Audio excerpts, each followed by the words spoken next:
Right. మొత్తంగా H1B వీసాలకు సంబంధించి భారతీయులతో పాటు తెలుగు రాష్ట్రాల్లో కూడా పెద్ద ఎత్తున ఆందోళన అయితే వ్యక్తమవుతుంది. సో వ్యక్తుల నుంచి ఐటీ కంపెనీల వరకు H1B వీసాకు సంబంధించి రకరకాల ఊహాగానాలు అయితే వెలువడుతున్నాయి.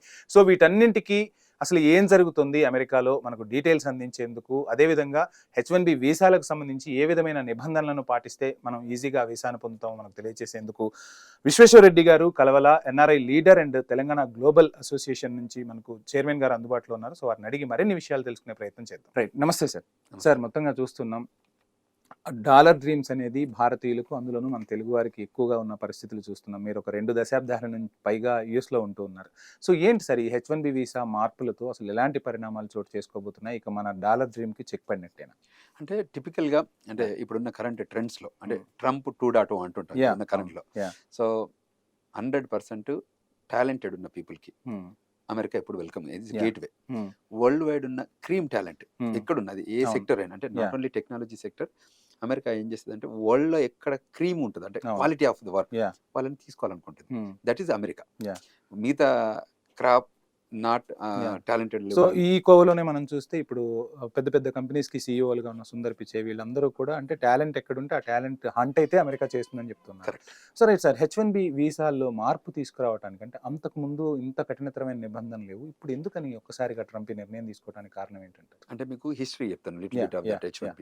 H1B ప్రోగ్రామ్ లో H1 అనేది not technology. H1 is not for India. H1 is global. H1 is all sectors. అంటే ఎవ్రీ ఇయర్ ఆ కంట్రీకి నీడ్స్ని బట్టి H1 ప్రోగ్రామ్ తీసుకుంటారు. అది టెక్నాలజీ కానీ, ఫార్మస్యూటికల్ కానీ, డాక్టర్స్ కానీ, ఇంకా ఏదైనా వేరియస్ వాళ్ళ ఇంజనీర్లు కానీ ఏదైనా కానీ ఆ ప్రోగ్రామ్ ద్వారా లోపలికి రావాలి. అంటే స్టూడెంట్లుగా ఉన్న వాళ్ళు H1కి రావచ్చు, లేదా బయట నుంచి కూడా H1 రూపంగా రావచ్చు. H1 అనేది ఎబిలిటీ, అంటే స్కిల్డ్ వర్కర్. ఆ కంట్రీలో ఉన్న స్కిల్డ్ వర్కర్కి ఒక సినోనియం H1B. సో వాళ్ళకి ఏంటంటే కంట్రీ డిపార్ట్మెంట్ ఆఫ్ లేబర్ ఏం చేస్తుందంటే ఎవ్రీ మంత్ ఒక రిపోర్ట్ రన్ చేస్తుంది. ఈ దేశానికి ఏ ఎక్కువ టాలెంట్ కావాలి, అంటే ఏ సెక్టర్లో ఉన్న టాలెంట్ కావాలి, సో దాన్ని మనం ఎక్కడి నుంచి అక్వైర్ చేసుకోవచ్చు. దాని నీడ్స్ని బట్టి ఇవాళ ఇక్కడ మన హైదరాబాద్ తెలుగు అంటే 2 రాష్ట్రాల నుంచి తెలుగు వాళ్ళని చాలా మంది ఎక్స్టర్నరీ ఎబిలిటీ ఉంది, వాళ్ళ దగ్గర టాలెంట్ ఉంది. రెండవది ఏంటంటే ఇంగ్లీష్ స్పీకింగ్. ఈ 3 మన వాళ్ళు పర్ఫెక్ట్గా ఉన్నారు. అందువల్ల వీళ్ళని తీసుకోవడానికి ఇష్టపడుతుంది అమెరికా. హిస్టారికల్గా లాస్ట్ ఫ్యూ ఇయర్స్ నుంచి కూడా H1B ఒకప్పుడు ఇంత పెద్ద సీరియస్గా లేకుండా, తర్వాత digital age transformation, digital evaluation పెరుగుకుంటూ రావడం వల్ల ఏమైపోయిందంటే ట్రాకబిలిటీ పెరిగింది. సో ప్రోగ్రామ్ కూడా ఏమైందంటే మిస్యూజ్ జరుగుతుంది. సో మిస్యూజ్ కోసం ఏం చేస్తారు వాళ్ళు, డిపార్ట్మెంట్ ఆఫ్ ఫ్రాడ్స్ రిలేటెడ్ ఏమైనా ఉంటే వాటిని దానికి ఒక డిపార్ట్మెంట్ క్రియేట్ చేసి సైట్ ఆడిట్ అని చేస్తారు. సో ఇప్పుడు H1B ప్రోగ్రామ్లో ఉంటే ఏదో ఒక లొకేషన్ ఎక్స్ లొకేషన్ వెళ్ళి పనిచేస్తుంటే నిజంగా అతను వెళ్ళి పనిచేస్తుందా లేడని ఒక డబ్బు తీసుకుంటారు. H1B ఫైల్ ఎప్పుడే తీసుకొని ఫ్రాడ్ ఫీ అంటారు దాన్ని. ఫ్రాడ్ ఫీ తీసుకుని ఒక డిపార్ట్మెంట్ క్రియేట్ చేసి ఒక వెరిఫికేషన్ ఆఫీసర్ అక్కడికి వెళ్ళి చెక్ చేసుకుంటారు. ఇటువంటి ఈ జరుగుతున్న క్రమమే తప్ప నిజంగా దెర్ ఇస్ ఎ టాలెంట్ ఉండి జాబ్ ఎంప్లాయ్మెంట్ ఉంటే ఇప్పటికీ డిస్టర్బెన్స్ లేదు. ఎవ్రీ ఇయర్ 65,000 పీపుల్ రావచ్చు, 20,000 మాస్టర్స్ కోట కింద రావచ్చు, టోటల్గా 85,000 పీపుల్ అమెరికాకు రావచ్చు, అమెరికాలో ఉండొచ్చు, H1B ప్రోగ్రామ్ పని చేయవచ్చు. But as the time progress misuse అవుతుంది అనేది గవర్నమెంట్ ఆఫ్ యుఎస్ లో ఉన్న గవర్నమెంట్ డిసైడ్ చేసుకుంది. సో అంటే ఇప్పుడు ట్రంప్ తీసుకున్న నిర్ణయాలు కావు కానీ అసలు అమెరికా పరంగా తీసుకుంటున్న నిర్ణయాలు అట్లా తీసుకోవాలి. రైట్ సార్, ఇంకొకటి ఏంటి అంటే ఇప్పుడు సోషల్ మీడియా వెట్టింగ్ అని ఒక న్యూస్ బాగా ట్రెండ్ అవుతుంది, దాని గురించి ఎక్కువ కూడా చర్చ జరుగుతుంది H1B వీసాలకు సంబంధించి. సో ఏంటి సార్ అంటే ఒక H1B వీసా ప్రాసెస్లో ఈ సోషల్ మీడియా వెట్టింగ్ ఎంతవరకు ఉంటుంది? సో ఏంటి దాని గురించి ఏం చెప్తారు? అంటే టిపికల్ ఏంటంటే ఇది immigrant country America. So loyalty to the country is important. మనం ఎక్కడి నుంచి రిసోర్సెస్ లోపలికి వస్తారు, మన ఇంట్లోకి ఎవరు వస్తారు, ఇంట్లోకి వచ్చినట్టే కదా. వచ్చిన వాళ్ళు వీళ్ళు they are loyal to our country. They national threat ఏమైనా ఉందా, తర్వాత law of the land follow అవుతారా లేదా, ఇవన్నీ చెక్ చేసుకోవాల్సిన బాధ్యత ఈ డిపార్ట్మెంట్ మన కాన్సులర్ అఫైర్స్ మీద ఉన్న వాళ్ళు ఉంటాయి. సో ఇందులో జరుగుతుంది చెకింగ్ తప్ప నాట్ దట్ ఉంది. అది కూడా ఆ ప్రోగ్రాము మన ఇండియన్స్ మైండ్ లో పెట్టుకొని చేసింది కాదు, అది గ్లోబల్ ప్రోగ్రామ్. అంటే వాళ్ళు ఏదైతే సెక్టోరియల్ సమ్ కంట్రీస్ నుంచి వస్తారు, మా కంట్రీని డిస్టర్బ్ చేస్తారు, మా కంట్రీలో లాయాలిటీ చూపిస్తారు, మా కంట్రీకి అంటే గతంలో కొన్ని యూనివర్సిటీల దగ్గర ప్రొటెస్ట్ చేయడం, రాష్ట్రాలకు సంబంధించి ప్రొటెస్ట్ చేయడం, హమాస్ కి సంబంధించి ఇవన్నీ ఎఫెక్ట్ చూపించాయంటారా? కరెక్ట్. అవన్నీ అంటే మీకు రియాలిటీ చెప్తా పట్టండి. నేను 2001 కంటే ముందు వెళ్ళా అమెరికాకి. The real freedom of the country I enjoyed. అంటే అప్పుడు కంట్రీలో ఎంత బిలీవ్ చేసేవాళ్ళంటే మన వాళ్ళు, నేను ఎయిర్పోర్ట్ ముందట కార్ పార్క్ చేసి ఎయిర్పోర్ట్లోకి వచ్చేవాడిని. అంటే ఎయిర్పోర్ట్ ముందు నేను పార్క్ చేసి ఇంట్లో లోపలికి వెళ్ళి పికప్ చేసుకుని వచ్చి మళ్ళీ తీసుకుని వచ్చాను. యాక్చువల్గా మన దగ్గర ఉండదు ఆ situation. Correct. As the time progress ఎప్పుడైతే 2001 సెప్టెంబర్ 11th అయ్యిందో దాని తర్వాత నుంచి వాళ్ళు కూడా ప్రికాషన్ తీసుకోవాలి కదా. They believed the world, but world betrayed them. Okay, you get it. ఇప్పుడు నేను మిమ్మల్ని నమ్మినాను, మీరు నన్ను వెన్నుపోటు కొట్టారు, అప్పుడు నేను ఏం చేయాలి? నా కరెక్షన్ చేస్తారు. సో నా ప్రాపర్టీ దగ్గరికి వచ్చి నా కంట్రీలో ఉండి నా ఇది ప్రాపర్టీస్ యూజ్ చేసుకొని నన్నే కన్నులో కొట్టారు. అప్పుడు ఏం చేసింది? అప్పుడు మా టవర్స్ ని కూల్చి ఇవన్నీ చేసి, అది వాళ్ళ ఐడియాలజీ. ఇక్కడ జరిగిన దానికోసమే కరెక్షన్ చేస్తారు. అప్పటి నుంచి అసలు అందులో డిపార్ట్మెంట్ ఆఫ్ హోమ్లాండ్ సెక్యూరిటీ అనే డిపార్ట్మెంటే క్రియేట్ అయింది. అసలు డిపార్ట్మెంట్ లేదు ముందు. Because of this that department came up. అంతకంటే ముందు నేనేం చెప్తాను అంటే whoever lived in 2001 September 11th కంటే ముందు ఉన్నాళ్ళు they enjoyed real America. Okay, ఇప్పుడు అమెరికాని ఎవరు ఎంజాయ్ చేయట్లేదు, అదే విషయం. కానీ అంటే మనకు అంత రెస్పెక్ట్ ఇచ్చారు. సో అంటే ఒక రకంగా చెప్పాలంటే మనం వెళ్ళి అక్కడ రూల్స్ అన్నిటిని కూడా మనం ఒబే చేయటం వల్లే ఈ కొత్త రూల్స్ వచ్చాయి. కరెక్ట్. అంటే I'm not specific to Indian as it, I'm talking about the global. ఎవరైనా ఏ కంట్రీ వెళ్ళండి వచ్చి వాళ్ళు లాయల్గా ఉన్నారు అనుకోండి, వాళ్ళు ఎందుకు రూల్స్ చేంజ్ చేస్తారు? ఎక్కడైతే కరెక్షనబుల్ ఉంటుందో అక్కడే వాళ్ళు జంపిన్ అవుతారు. రైట్ సార్, ఈ H1B వీసాలకు సంబంధించి మనం వింటూ ఉన్నాం. సో ఆల్రెడీ కంపెనీలో జాబ్ చేసుకుంటూ ఉన్న వాళ్ళు ఇప్పుడు ఇండియా వచ్చి వెళ్ళే అవకాశం ఉంటుందా, లేదంటే వాళ్ళు కూడా ఏదైతే ట్రంప్ చెప్తున్నట్టు ఆ డాలర్లు పే చేసిన తర్వాతే మళ్ళీ రిటర్న్ వెళ్ళాల్సి ఉంటుంది? అంటే ఇప్పుడు దానికి నెక్స్ట్ ఇయర్ నుంచి ఉంది. ఇప్పుడు ప్రస్తుతానికి సో కరెంట్లీ ఉన్న H1 1 month న్యూ ఇప్పుడు కాదు, ఏప్రిల్ మాకు physical year starts April 1st application process ఉంది, కానీ October 1st నుంచి వ్యాలిడిటీ. ఓకే, అంటే 2026 October 1st నుంచి అది H1B ప్రోగ్రామ్. రైట్, అంతకంటే ముందు ఉండదు. సో ఫైలింగ్ మాత్రం మార్చి నుంచి ఏప్రిల్ నుంచి స్టార్ట్ అవుతుంది. బట్ ఇప్పుడున్న వరకు లేదు. వాళ్ళు అమెరికా ఏమంటుందంటే రియల్గా టాలెంట్ ఉన్న వాళ్ళని తీసుకోండి, ఫేక్ టాలెంట్ ఉన్న వాళ్ళు వద్దు మా దగ్గర. అందులో నిజంగా మీకు పొజిషన్ ఉందంటే $100,000 పెట్టైనా చేయాలి. కానీ ఇప్పుడు ఇంకా దానికి కోర్ట్ సిస్టమ్ ఉంది, లీగల్ సిస్టమ్ ఉంది. It is an executive order. America Trump as being a president he has an authority to take some actions. అవి if it the best interest of the country nobody will say no, nobody will say దాని మీద problem. ఇది if it's not loyal to that activity of the country, then they will కోర్టుకి వెళ్తారు. So అవన్నీ చేసుకోవచ్చు, పెద్ద issue ఏం లేదు. సో ఏదైనా అంటే ఓవరాల్ గా మంచి సమ్మరైజ్ చేసుకోండి ఏంటంటే America is there for the people of the world talent. Okay, so talent ఉంటే అక్కడ ఏ ప్రాబ్లము లేదు. H1B వీసాలకు సంబంధించి కానీ అక్కడ ఉండటానికి కానీ కంపెనీస్ మారటానికి కానీ. సార్ మనం చూస్తూ ఉంటాం, అంటే నార్మల్గా చాలామంది మీరు చెప్పినట్టుగా మనం చూసాం. సో లాస్ట్ ఇయర్ చూస్తే సో చాలామంది మనం శంషాబాద్ ఎయిర్పోర్ట్లోనే చూస్తే అదొక బస్ స్టాండ్ అన్న తరహాలో యూఎస్కి వెళ్ళిన పరిస్థితులు కనిపించాయి. సో ఈ ఎక్కువగా అక్కడికి జనం వెళ్ళటం కూడా కాస్త ఈ నిబంధనలు కఠినతరం చేయడానికి దోహదపడిందని మనం భావించవచ్చు అంటారా? కరెక్ట్. అయితే వచ్చిన వాళ్ళు లాయల్ గా ఉంటే బాగానే ఉండేది. స్టూడెంట్స్ రూపంగా వచ్చారు, అంటే F1 రూపకంగా వచ్చిన వాళ్ళే లక్షల మందికి వాళ్ళు వెల్కమ్ చెప్పారు. వచ్చిన జనాలలో ఫేక్ డాక్యుమెంట్లు పెట్టి రావడం, ఫేక్ ఫైనాన్షియల్ థింగ్స్ పెట్టడం కానీ, అంటే ఎడ్యుకేషనల్ డాక్యుమెంట్స్, అదే విధంగా బ్యాంక్ స్టేట్మెంట్లు. లోపలికి వచ్చాక వాళ్ళు రెస్టారెంట్లో, గ్యాస్ స్టేషన్లో, గ్రోసరీ స్టోర్లో ఎక్కడెక్కడ పనిచేయడం, థెఫ్ట్ కేసులలో ఇరుకోవడం వల్ల అబ్జర్వేషన్ ఉంటుంది. డిజిటల్ ఏజ్ లో వీళ్ళు ఇక్కడ ఎందుకు వచ్చారు, వీళ్ళ పర్పస్ ఆఫ్ ఏంది. ఇమిగ్రేషన్ నేషనల్ యాక్ట్ రూల్ ప్రకారం ఒక స్టూడెంట్ అమెరికాకు వస్తున్నప్పుడు, వీసా ఇస్తున్నప్పుడు వాళ్ళు ఒక రూల్ బుక్ మీద సిగ్నేచర్ పెట్టించుకుంటారు. అందులో మనం ఏం చేస్తారు, మేము అమెరికాకు వచ్చి చదువుకొని ఎడ్యుకేషన్ అయిపోయాక ఇండియాకి వస్తాం ఒప్పుకున్న దాని బేస్డ్ మీదనే వాళ్ళకి F1 వీసా ఇస్తారు. సో మనం అక్కడికి వెళ్ళిన తర్వాత ఏం చేస్తున్నాం, ఈ డబ్బును ఫారెన్ ఫండ్స్ అంటే మన న్యూ మనీ రావాలని వాళ్ళు ఎక్స్పెక్ట్ చేస్తారు. ఎందుకంటే వాళ్ళ యూనివర్సిటీలు, వాళ్ళ రీసెర్చ్ ఫెసిలిటీస్ గొప్పగా ఉండాలి అంటే ఏంటంటే బయట డబ్బు రావాలని. వాళ్ళ డబ్బు మనల్ని వెళ్ళి అక్కడ వెళ్ళి పనిచేసి అక్కడే డబ్బుని తీసుకొని మళ్ళీ అక్కడే ఖర్చు పెడితే, ఫీజులు కడితే వాళ్ళు ఎట్లుంటుంది లాజికల్ గా. సో ఈ ఒకేసారి వచ్చిన ఈ మైగ్రేషన్ ఎలా జరిగిందో, టూ మచ్ వచ్చి ఒకేసారి మిస్యూజ్ చేయడం వల్ల వాళ్ళు అబ్జర్వ్ చేస్తారు. సో అబ్జర్వేషన్ పెరిగిపోయింది. పెరగడం ద్వారా దీన్ని ఎట్లా కరెక్షన్ చేయాలి, దానికి రూల్స్ ఎట్లా డిఫైన్ చేయాలని చెప్పేసి కొత్త రూల్. ఇంకోటి executive order, Trump can take a decision, అంటే president can take executive order anything. Trump is very dynamic and more is not a politician, కొంచెం లాజికల్ గా ఉంటుంది, ష్రూడ్ బిజినెస్ మ్యాన్. సో అటువంటి వ్యక్తికి వాళ్ళు ఎంపైర్ చూసి వచ్చినానికి ఇట్లా ఫింగర్ టిప్స్ లో గుర్తుపట్టేస్తారు. సో అందువల్ల ఏంటంటే ఇప్పుడు కంట్రీ లాయాలిటీ కానీ, కంట్రీ ఐడియాలజీ కానీ, country law of the land ఉన్న వాళ్ళని మాత్రం ఇప్పుడు ట్రంప్ ఏమంటారు, మోడీతోనో లేకపోతే వేరే కంట్రీ వాళ్ళతో, అన్ని కంట్రీస్ వాళ్ళని వెల్కమ్ చెప్తున్నారు ఎక్కడ టాలెంట్ ఉన్నా. ఇప్పుడు ఇంకోటి స్పెసిఫిక్ గా మనం టాలెంట్ మనం ఇప్పుడు తెలుగు రాష్ట్రాల నుంచి మన వాళ్ళకి మంచి ability, English speaking skill, technology పరంగా కూడా స్ట్రాంగ్ బాగుంటారు. అందువల్ల మనకి ఎక్కువ జాబ్లు. రైట్ సార్, ఇంకా ఇక్కడ ఇంకో విషయాన్ని కూడా చూస్తాం. మొన్నటి వరకు అమెరికా ఫస్ట్ అన్నారు. ఇప్పుడేమో మేక్ అమెరికా సేఫ్ అగైన్ అని ట్రంప్ పిలుపునిచ్చారు. అది సోషల్ మీడియాలో కూడా ఇప్పుడు ట్రెండ్ అవుతున్న పరిస్థితి. సో ఏంటి sir make America safe again అసలు ఈ నినాదం ఎందుకు వచ్చిందంటారు? అంటే టిపికల్‌గా ఏమిటంటే వచ్చిన హ్మ్. వాళ్ళందరూ అక్కడికొచ్చాక హ్మ్. కంట్రీ సెక్యూరిటీని మనం బ్రీచ్ చేయడం మొదలుపెట్టారు. యాహ్! ఇప్పుడు నేను చెప్పాను కదా! 2001 అయింది కూడా వాళ్ళ టవర్‌లలోనే వాళ్ళతోని అవును. చేసి అవును. వాళ్ళ కళ్ళలో పొడిచారు. ఇప్పుడున్న వాళ్ళు కూడా ఏదైతే లా ఆఫ్ ద ల్యాండ్ సెక్యూరిటీ వదిలే మొన్న రీసెంట్‌గా ఒక తెలుగు హ్మ్. ముగ్గురు పిల్లలు మనీ లాండరింగ్‌లో దొరికారు. యాహ్! 7 పీపుల్‌లో దొరికారు. అవును. జైల్‌లో 14 మంత్స్ నుంచి జైల్‌లో ఉంటున్నారు. హ్మ్. అంటే మనం పర్పస్ పోయింది మనీ లాండరింగ్‌కి వెళ్ళామా అమెరికాకి? ఆ దేశానికెళ్ళిందేంది? యాహ్! మనం నాన్ ఇమిగ్రెంట్‌కెళ్ళాం. అవును. పర్పస్ ఏంటి? స్టూడెంటా? యాహ్! పర్పస్ ఏంటి? హెచ్-1ఆ? పర్పస్ ఏంటి? ఆర్-1ఆ? హ్మ్. రిలీజియసా? పర్పస్ ఏంటి? ఐ వీసానా? పర్పస్ ఏంటి? యాహ్! పీ-3ఆ? హ్మ్. అంటే యూ నో వాట్ ఐ అవును. మీన్. ఆ హ్మ్. పర్పస్‌కెళ్ళి పని జేసుకోవాలి తప్ప, ఈ క్రిమినల్ అంటే యాహ్! అమెరికాలో క్రిమినల్స్ తక్కువున్నారని మనం బోయి మళ్ళీ క్రిమినల్ యాక్టివిటీ యాహ్! చేయాలా? రైట్. ఇక్కడ ఇంకో విషయం గూడా మనం పాయింట్ ఔట్ చేస్తే సార్, ఇప్పుడు హెచ్-1బీ వీసాలకు సంబంధించి గాని, వీసా ప్రాసెస్‌లో గాని, సో, ఇక్కడ క్రిమినల్ కేసులను కూడా అమెరికా అక్కడికి వచ్చిన తర్వాత ఈ ఈవెన్ అంటే ఒక క్యాండిడేట్ ఉన్నాడంటే, ఆ క్యాండిడేట్‌కి సంబంధించి ఫుల్ ఇన్ఫర్మేషన్‌ని కూడా వీళ్ళు ట్రేస్ ఔట్ చేస్తున్నారని తెలుస్తుంది. సోషల్ మీడియా త్రూ ప్రతిది కూడా. అంటే కేస్ ఇక్కడ సాల్వ్ అయిపోయినా, అట్లాంటి వాళ్ళని కూడా హెచ్-1బీ వీసాలు రిజెక్ట్ అవుతున్న పరిస్థితులు కనిపిస్తున్నాయి. సో, అంత స్ట్రిక్ట్‌గా ఉంటాయి సార్ రూల్స్? కరెక్ట్. అయితే డిజిటల్ ఏజ్. హ్మ్. ఇప్పుడు నేను ఎళ్ళినప్పుడు ఇంత పేపర్ బేస్డ్ ఉండే. యాహ్! ఇవాళంతా ఎలక్ట్రానిక్ డిజిటలైజేషన్. అయిపోయింది. అవును. డిజిటల్ అయింది. యాహ్! ఇవాళ నా పేరు అక్కడ గూగుల్‌లో హ్మ్. గూగుల్ వచ్చి, ఏఐ వచ్చి, యాహ్! వాట్సాప్ వచ్చి, రైట్. ఫేస్‌బుక్ వచ్చి, రైట్. సోషల్ మీడియా వచ్చాక నా పేరు సెర్చ్ జస్ట్ చేస్తే అవును. నేను కంట్రీలో అడుగుపెట్టిన నుంచి ఈ రోజు వరకు గూడా నా యాక్టివిటీస్ మొత్తం వాళ్ళ దగ్గర కనబడతాయి. ట్రేస్ అవుట్ అవుతాయి. It's open. యాహ్! ఇప్పుడు మనిద్దరం మాట్లాడుకుంటే హ్మ్. మన ఫోన్ అవును. ఉంటుంది. యాహ్! అవును.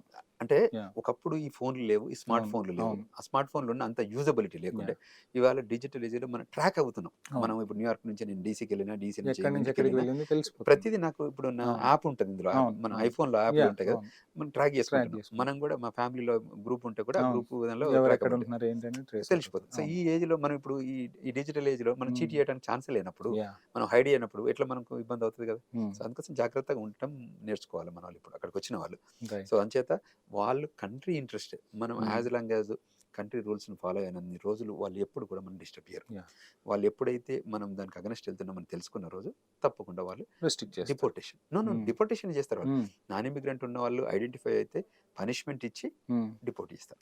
సార్ ఇప్పుడు కొంతమంది ఇండియా రావాలి అంటే కూడా భయపడుతున్న పరిస్థితి. సో, హెచ్-1బీ వీసాలు అవ్వచ్చు, వస్తే మళ్ళీ అక్కడికి వెళ్తామో లేదో అన్న భయాలు కూడా చాలా మందిలో ఉన్నాయి. సో, మీరు చెప్తున్నట్టుగా ఇప్పుడు మీరు ఫ్రీక్వెంట్‌గా వస్తూ ఉంటారు, వెళ్తూ ఉంటారు. సో, చాలామంది కూడా వస్తున్నారు, వెళ్తున్నారు. అంటే మీరు చెప్పినట్టు రూల్స్ అన్నీ కరెక్ట్‌గా ఫాలో అయ్యేవాళ్ళు ఎన్ని సార్లైనా వెళ్ళొచ్చు, ఎన్ని సార్లైనా రావచ్చు. ఈ రూల్స్‌లో ఎక్కడో ఓ చోట లోపమున్న వాళ్ళు రావటానికి, వెళ్ళటానికే ఇబ్బంది పడుతున్నారా? సో, అటువంటి వాళ్ళు ఏమైనా సవరించుకునే ఛాన్సెస్ ఉంటాయా సార్? తప్పకుండా హ్మ్. వాళ్ళకేంటంటే సమస్య ఏదైనా ఉందనుకో, హ్మ్. నేను ఇంతకుముందు కూడా మాట్లాడుతుంటే మేము ఫోన్ నంబర్‌లు ఇస్తాం. యాహ్! Case to case. హ్మ్. ఈ కేసు ఇష్యూ ఉంది. హ్మ్. నేను వాళ్ళ కంట్రీ బయట దాటొద్దు. యాహ్! దాటకంటే ముందే హ్మ్. మాతోని మాట్లాడితే హ్మ్. మేము గైడ్ చేస్తాం. రైట్. ఎడ్యుకేట్ చేస్తాం. హ్మ్. కౌన్సిల్ చేస్తాం. మీరు ఎళ్ళొచ్చా? వెళ్ళరాదా? హ్మ్. ఇక్కడ ఈ స్టేటస్‌లో ఉంటే ఇంకో స్టేటస్ చేంజ్ చేసుకొని ఎళ్ళాలా? హ్మ్. పేపర్ వర్క్ ప్రాపర్‌గా పెట్టుకొని ఎళ్ళాలా? హ్మ్. చిన్న చిన్న మిస్టేక్స్ జరుగుతుంటాయి. యాహ్! ఆ! అంటే తెలిసి తెలియక అవును. జరిగితే మిస్టేక్స్‌ని కూడా గవర్నమెంట్ కూడా ఓవర్ రైడ్ చేస్తది. ఓకే. కావాలని చీట్ చేయాలనే మైండ్ హ్మ్. సెట్‌తోనుంటే హ్మ్. మాత్రం they don't welcome it. Okay. అంతే. యాహ్! ఇప్పుడు మన సార్ ఐ న్యూస్ వేదికగా సో, చాలామంది చూస్తున్నారు హెచ్-1బీ వీసాకి సంబంధించి రకరకాల ఇబ్బందులు పడుతున్న వాళ్ళున్నారు. మీరు చెప్పినట్టుగా అంటే కావాలని కాకుండా కొన్ని మిస్టేక్స్ ఉంటాయి. సో, ఆ మిస్టేక్స్ అన్ని సవరించుకునే వాళ్ళకు మీరు ఇటు తెలంగాణ గ్లోబల్ అసోసియేషన్‌కి చైర్మన్‌గా ఉన్నారు. సో, మీరు వాళ్ళకి ఏ విధమైన హెల్ప్ చేస్తారు? వాళ్ళు మిమ్మల్ని ఎలా అప్రోచ్ అవ్వచ్చు? తప్పకుండా గ్లోబల్ తెలంగాణ అసోసియేషన్ రూపకంగా గాని, హ్మ్. మాకు లా ఫర్మ్ గూడా ఉంది. Okay. Immigration law firm. Okay. So, వాళ్ళకి ఏ రకంగైన లీగల్ సమస్య గానియండి, లేకపోతే సోషల్ సమస్యలు హ్మ్. గానియండి 2 ఉంటాయి. రైట్. సో, ఏదున్నా మా ఫోను నంబర్‌లు షేర్ చేస్తాం. మీకు ఆ నంబర్‌లు చెప్పమంటే అవును. చెప్తాం. హ్మ్. లేదంటే మీరు స్క్రోలింగ్‌లో యేసుకున్నా గూడా యేసుకోవచ్చు. ఓకే. నేను నో కార్డ్‌లు ప్రాబ్లమ్. పంపిస్తాం. యాహ్! సో, వాళ్ళు హ్మ్. ఒపీనియన్ తీసుకోమంటున్నాం. ఓకే. ఫస్ట్ ఎందుకంటే గ్రామీణ ప్రాంతాల నుంచి చాలా అవును. రూరల్ నుంచి అవును. వచ్చిన వాళ్ళు చాలా యాహ్! మందున్నారు. అవును. వాళ్ళకి ఆ ప్రాపర్ కమ్యూనికేషన్ ఉండకపోవచ్చు. తెలుగు భాషలో ఇప్పుడు ప్రాబ్లమ్ చెప్పుకోవాలంటే తెలుగు భాషలో చెప్పుకుంటే తృప్తి అవును. ఉంటుంది. యాహ్! సమస్య అవును. నేను తెల్లోని దగ్గరికి వేసి సో, అమ్మతో మాట్లాడినంత అంత మధురంగా ఉంటుంది. హ్మ్. So, right. అంచేత సమస్య యాహ్! ఎస్పెషల్లీ డాక్టర్ దగ్గరికెళ్ళాలన్నా, హ్మ్. లాయర్ దగ్గరికెళ్ళాలన్నా మనం బాధను అవును. వ్యక్తీకరించాలంటే మాతృభాషలో చెప్పుకుంటే మాతృభాష. మనకు ఆ అవును. తృప్తి వేరే ఉంటుంది. యాహ్! సో, సగం ప్రాబ్లము చెప్పుకుంటే పోతుంది. అవును. సో సొల్యూషన్ పక్కకు పెడతాం. యాహ్! అవును. మన బాధ ఒక పక్క అవును. వ్యక్తికి చెప్పుకుంటే. అవును. సో, అంచేత మేము వెల్కమ్ చెప్తున్నాం. మేము we are going to listen to the direction ఇస్తాం. హ్మ్. అంటే లెఫ్ట్ ఎళ్ళాలా? రైట్ ఎళ్ళాలా? సొల్యూషన్ కూడా ఇస్తాం. Hmm. So that they can take that path. Yeah. They can judge themselves, but Okay. at least we will provide the good guidance. Mm. So ఇది global Telangana association నేను founder chairman కూడా మేము అంతా అన్ని దేశాలలో ఒక అమెరికాకే కదా, అమెరికాలో ఇమిగ్రేషన్ right. ఇష్యూస్ ఉన్నాయి. Yeah. ఇవాళ world become a global village. అవును ఇవాళ అన్ని కంట్రీస్ కూడా జనాలు వెళ్తున్నారు. అవును వెళ్ళడం వల్ల అక్కడ ఏమవుతుంది, అక్కడ కూడా సమస్యలు ఉన్నాయి Yeah, తెలుసుకుంటారు. ఖచ్చితంగా. అంటే అమెరికాలో ఎంప్లాయ్మెంటే కాకుండా ఇవాళ కరేబియన్ ఐలాండ్స్ లో ఉంది, Mm. ఆఫ్రికాలో ఉంది. ఎడ్యుకేషన్ పోతున్నారు, ఎంప్లాయ్మెంట్ అవును. పోతున్నారు, బిజినెస్ పోతున్నారు, టూరిజం పోతున్నారు, మైనింగ్ పోతున్నారు, బిజినెస్ రకరకాల, ఎక్స్ప్లోరేషన్ చేస్తున్నారు. yeah. అంటే ఎవరు ఆగట్లేదు ఇవాళ, because world become a global అవును. విలేజ్. ఇంటర్నెట్ ఉన్న సో ఊరు నుంచి హైదరాబాద్ వచ్చారు, వచ్చిన హైదరాబాద్ నుంచి అన్ని దేశాలు తిరుగుతున్నారు. ఆపర్చునిటీ ఎక్కడున్నా Yeah. ఆగట్లేదు. రైట్ ఇవాళ కరేబియన్ ఐలాండ్ అనేది గ్లోబ్ లో చిన్న ఐలాండ్ కంట్రీ. రైట్. ఇక్కడ ఒక అంశాన్ని కూడా మనం మాట్లాడుకోవాలి సార్. అమెరికా ఏదైతే టాలెంట్ని హంట్ చేస్తూ ఉంటుందో, సో భారతీయులు అందులో తెలుగు వాళ్ళ గురించి ముఖ్యంగా మాట్లాడుకుంటే, సో ఎక్కడైతే ఆపర్చునిటీస్ ఉన్నాయో ఆపర్చునిటీస్ని అందిపుచ్చుకోవడంలో తెలుగు వాళ్ళు ముందుంటారు. సో అప్పటి నుంచి ఇప్పటి వరకు కూడా ఆ ట్రెండ్ కొనసాగుతుంది. సో ఎలా ఉంది సార్, అంటే ఒక గ్లోబల్ విలేజ్ అయిపోయిన తర్వాత వరల్డ్ వైడ్గా ఎలాంటి చేంజెస్ వచ్చాయి, మీరు చాలా చేంజెస్ వచ్చాయి. Hmm. మేము యాజ్ అ సంస్థగా కూడా Hmm. నేను 32 కంట్రీలు తిరిగి వచ్చాను Yeah. In person. వెళ్తే ఆ కంట్రీలలో కూడా ఎక్కడైతే ఆపర్చునిటీస్ ఉన్నాయో, నేను వెళ్ళిన తర్వాత ఇప్పుడు మోస్ట్ రీసెంట్గా నేను బార్బాడోస్ right. అనే ఒక ఐలాండ్ కంట్రీకి ఓకే. వెళ్ళాను. సో అందులో మన వాళ్ళు వెళ్ళి మెడికల్ కాలేజీలు పెట్టారు. సో అంటే అక్కడ మెడికల్ స్టూడెంట్స్ కానీ ఇక్కడ నుంచి కానీ ఎక్కడి నుంచి వచ్చిన వాళ్ళు, లేకపోతే అమెరికాలో కూడా మెడికల్ సీట్లు రాని వాళ్ళు వస్తారు. సో ఎడ్యుకేషన్కి వస్తున్నారు, ఎంప్లాయ్మెంట్ వస్తున్నారు, ఇన్ఫ్రాస్ట్రక్చర్ డెవలప్మెంట్కి వస్తున్నారు. బార్బడోస్ కంట్రీ కూడా ట్రాన్స్ఫార్మ్ అవుతుంది. ఓకే. సో వాళ్ళకి అక్కడ కొన్ని కంట్రీస్లలో కరేబియన్ ఐలాండ్స్లో ఏం చేస్తారంటే, గ్రీన్ కార్డ్ ఎట్లా ఇన్వెస్టర్ బేస్ మీద ఇస్తారో అక్కడ పాస్పోర్ట్ని అమ్ముతారు. ఓకే. పీపుల్ ఆ కంట్రీకి వచ్చి, ఎందుకంటే ఆ కంట్రీ ఏమంటుందంటే మా కంట్రీకి రండి, వెల్కమింగ్. ఇప్పుడు నేను ఇక్కడికి వచ్చాము, దేనికి గ్లోబల్ సమ్మిట్కి వచ్చాను, తెలంగాణ గ్లోబల్ సమ్మిట్ మొన్న అయింది 2-3 days. దానికోసం అమెరికా నుంచి వచ్చాను. సో ఆపర్చునిటీ ఉంటే వెల్కమ్ చెప్తారు, ఇన్వెస్ట్మెంట్ ఆపర్చునిటీస్, గ్రోత్ ఆపర్చునిటీస్ మ్యూచువల్గా. ఓకే. సో ఇవన్నీ మేము షేర్ చేస్తున్నాం. తర్వాత యాజ్ ద టైమ్ ఎవాల్వ్ ఇవంతా కూడా గొప్పగా ఎదుగుతుంది.